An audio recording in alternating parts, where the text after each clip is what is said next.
Katika maombi unatakiwa kufanya makubwa sana. Omba Mungu akutie nguvu. Kutiwa nguvu na kutegemezwa. Unamhitaji Roho Mtakatifu katika hili. Akutie nguvu. Kila kitu kwenye hii dunia sasa hivi kinahitaji kutiwa nguvu. Taarifa unazozipokea hata kama hazikuhusu, nyingi zinahitaji kutiwa nguvu. Kuna vitu ambavyo vitakusaidia kutiwa nguvu. Cha kwanza neno la Mungu.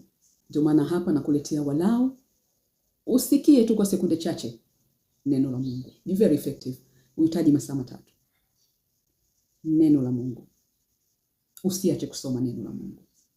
Usiache kwenda kanisani kusikiliza neno la Mungu. Kitu cha pili ni furaha. Biblia inasema furaha ya Bwana nguvu zangu. Lazima uwe na furaha. Muombe Mungu akupe furaha. Furahini katika Bwana siku zote. Tena nasema furahini. Ni mstari ambao umezoeleka sana. Lakini wengi wanasahau Paulo alikuwa anaandika ule mstari akiwa gerezani. Furahini katika Bwana siku zote. Huzuni inaua. Jitahidi kufurahi katika Bwana. Namna nyingine ya kuweza kutegemezwa ni kutulia. Kwa lolote linalokufikia, kwa lolote linalohitaji ujibu, tulia. Katika kurudi na kutulia, nguvu zenu zitakuwa katika kutumaini. Lakini hamkukubali. Unajua huwa hatukubali kutulia, huwa hatukubali. Tunapenda kupambana.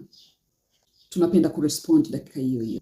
Nguvu zenu zitakuwa katika kutulia. Ni lazima ujifunze kutulia. Tena mazingira yako ya nje na ya ndani. Achana na marafiki wanaokeep busy, wanaokuita kila saa. Unahitaji kutulia kulea watoto wako. Unahitaji kutulia kumwabudu Mungu.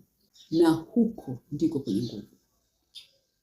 Mungu akutie nguvu na akutegemeze katika chochote unachopitia.